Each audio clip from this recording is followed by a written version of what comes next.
Medical रूप से मृत घोषित होने के बाद भी मृत्यु पूरी तरह से नहीं होती, पर व्यक्ति एक दिन में नहीं मरता। ये एक धीमी प्रक्रिया है। तो उस व्यक्ति द्वारा छुई गई हर चीज जलाई जाती है। तो जब किसी व्यक्ति के जाने के बाद भी उसका शरीर कई रूपों में वहीं होता है, तो कई तरह की ताकतें वहां रहने लगती हैं। न केवल उस व्यक्ति की ऊर्जाएं वहां होती हैं, बल्कि दूसरी कई प्रकार की शक्तियां भी।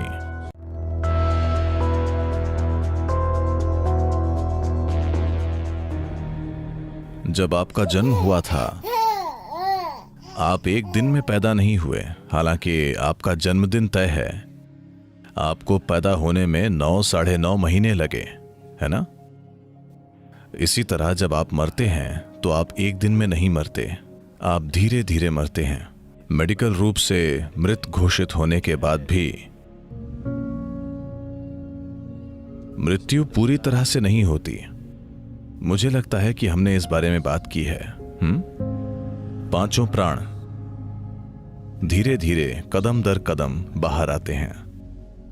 भौतिक जीवन ऊर्जा, जिसे आमतौर पर प्राण कहते हैं, और प्राणा उसके 5 मूल रूप हैं। 10 हैं, पर वो मुश्किल होगा, तो हम 5 ही समझेंगे। उन्हें कहते हैं समान, प्राण, उदान, अपान और व्यान। मान लीजिए अगर एक डॉक्टर है जो किसी व्यक्ति को किसी पल में मृत घोषित करता है, तो अगले 21 से 24 मिनट में समान बाहर निकलने लगेगा। यानी शरीर में तापमान बनाए रखने के लिए समान जिम्मेदार है। सबसे पहले शरीर ठंडा होने लगता है। पारंपरिक रूप से मृत्यु का पता लगाने के लिए नाक को छुआ जाता है। अगर नाक ठंडी हो गई है तो वे समझ जाते हैं कि व्यक्ति मर चुका है। वे आंखें या दूसरी चीजें नहीं देखते, वे सिर्फ नाक को छूते हैं। नाक ठंडी है यानी व्यक्ति मर चुका है। तो समान तब बाहर निकलता है। 48 से 64 मिनट के बीच 64 minutes प्राण निकल जाता है। उसके बाद 6 से 12 घंटे में उदान निकलता है। उदान के निकलने से पहले कुछ तांत्रिक प्रक्रियाओं से शरीर फिर से जीवित हो सकता है, पर उदान निकलने के बाद एक बहुत सूक्ष्म मौका होता है, पर वो प्रैक्टिकल नहीं है। सिवाय उसके, उदान के जाने के बाद शरीर फिर जीवित नहीं हो सकता। अगला है अपान, जो 8 से 18 घंटे के बीच बाहर निकल जाता है। व्यान, जिसकी प्रकृति सुरक्षित रखने की होती है, वो उसके बाद बाहर निकलता है। सामान्य मृत्यु हो तो ये 11 से 14 दिनों तक बाहर आता रहता है। तो हालांकि मृत्यु की समाप्ति तिथि हो सकती है, पर व्यक्ति एक दिन में नहीं मरता। ये एक धीमी प्रक्रिया है। वाकई ये अभी हो रहा है, धीरे धीरे। योग से आप मृत्यु के मार्ग में रुकावट डाल सकते हैं, पर उसे रोक नहीं सकते। हाँ, दैनिक अभ्यास एक रुकावट है जिससे यह धीमा हो जाता है, पर रुकता नहीं है। आज आपके पुराने कपड़ों से हम आपका डीएनए ले सकते हैं। आपके जाने के बाद 100 साल बाद हम आपका क्लोन बना सकते हैं। हाँ या ना? आपको पता है?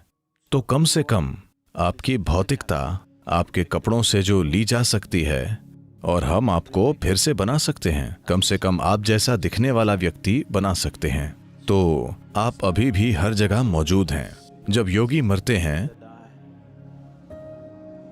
तो वे हमेशा उस झोपड़ी को जला देते हैं जिसमें वे रह रहे हैं, क्योंकि वे नहीं चाहते कि डीएनए का एक भी अणु वहां जीवित रहे।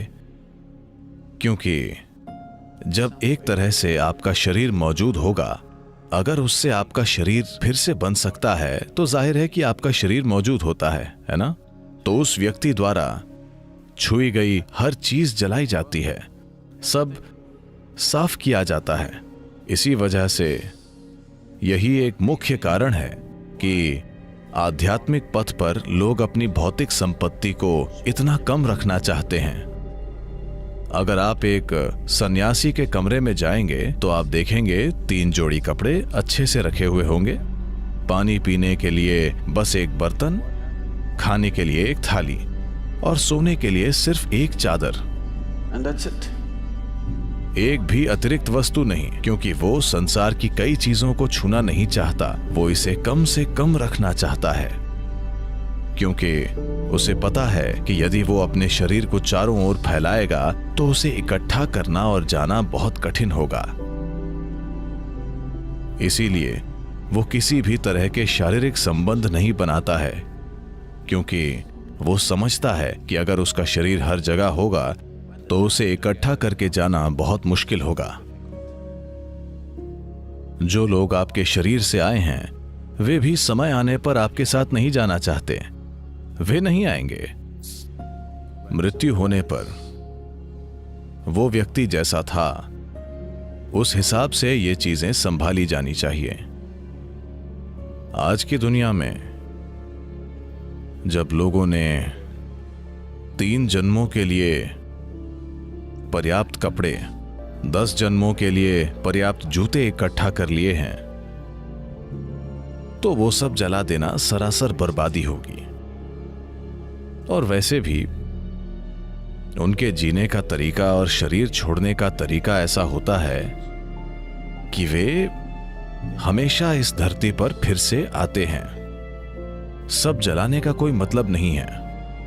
कम से कम जो चीजें शरीर से बहुत करीब से जुड़ी हुई हैं, जैसे उनके भीतरी कपड़े और वैसी चीजें जला देनी चाहिए। उन्हें जरूर जलाना चाहिए, क्योंकि वरना वो जीव आसानी से आगे नहीं बढ़ पाएगा। वो समझ नहीं पाएगा, उसमें यह समझने का विवेक नहीं होगा कि उसे यहां होना चाहिए या वहां होना चाहिए। वो तय नहीं कर पाता। निर्णय लेने की क्षमता नहीं होती, क्योंकि विवेक नहीं होता। शरीर छूटने के बाद प्राणी चीजों में फर्क नहीं कर पाता, तो निर्णय नहीं होता, बस प्रवृत्ति होती है। यहां बहुत सी चीजें हैं जो शरीर की हैं, वो उनके पास रहेगा, खासकर पहले कुछ दिनों में। तो अगर घर में बहुत सारे इस्तेमाल किए गए कपड़े हैं, जो कि पश्चिमी दुनिया में एक समस्या है, क्योंकि कपड़े इस तरह के हैं और समाज के तौर तरीके ऐसे हैं कि हो सकता है कोई 6 महीने वही जैकेट बिना धोए पहनता रहे।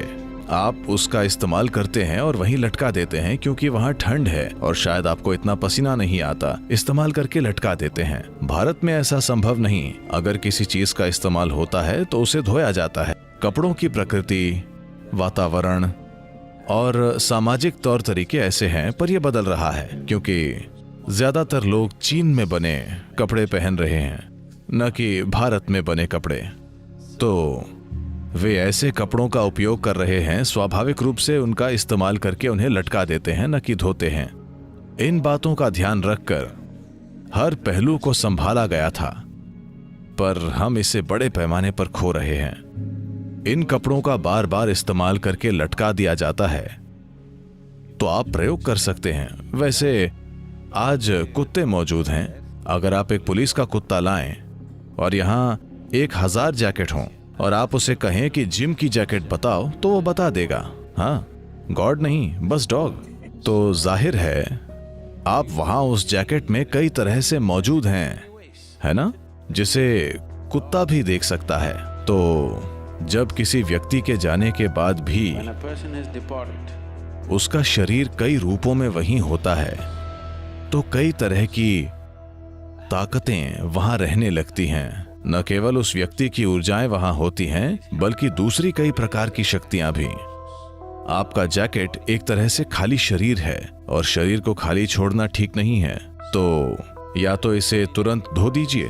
भारत में सभी महंगे कपड़ों को धो दिया जाता है। पहले 10 या 11 दिनों में सभी कपड़ों को धोकर अलग अलग जगह बांट दिया जाता है, न कि एक ही जगह।